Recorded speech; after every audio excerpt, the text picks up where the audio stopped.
ariko masanto hari politike ziba zihabanye, barashaka kugabanya umubare w'abashomeri, barangiza bajya kwa kazi bakakwaka uburambe bw'imyaka itari munsi y'5, kandi n'ishuri mazeho sindenyeje imyaka 4, ubwo burambe bwava he?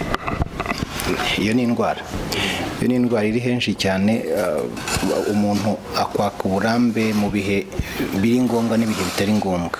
Hari imirimo koko isaba uburambe, ariko hari n'imirimo umuntu agomba kuba yatangiramo kugira ngo azabone ubwo burambe agenda azamuka buhoro buhoro. Ibyo rero nibyo byongera ubushomeri, yaba mu Rwanda, yaba mu karere ndetse no muri Afurika muri rusange. Gusa hari politike zimwe na zimwe zigenda zishyirwaho zakabaye zubahirijwe byakemura icyo kibazo, nka politiki yo guha umwanya abantu bakiri mu mashuri cyangwa bayarangije kwimenyereza umwuga. Kwimenyereza biba bivuze ko urimo uragenda ubona ko kubwo burambe barimo gushaka, nyuma yaho kazagenda ubumenye nyine ugatangira kuba wakora nk'umuntu ufite uburambe.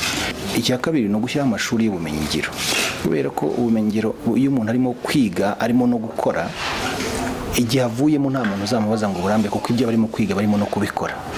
Icyo ndatekereza ko ari igisubizo kuri izo ngingo zose. Ariko si ibyo byonyine baka, burya abashaka kongera ubwo bushomeri n'ubundi hari n'ibyinshi bongeraho.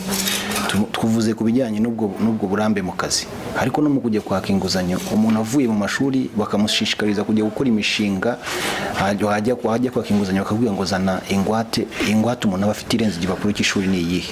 Aho rero niho hari ikibazo gikomeye mu by'ukuri, ariko ntekereza ko bishobora kuvamo igisubizo mu gihe cyose abantu bose bumvishije inshingano zabo mu guteza imbere igihugu, bumva ko buri cyiciro gikenewe. Abakiri bato barakenewe, n'abakuru barakenewe.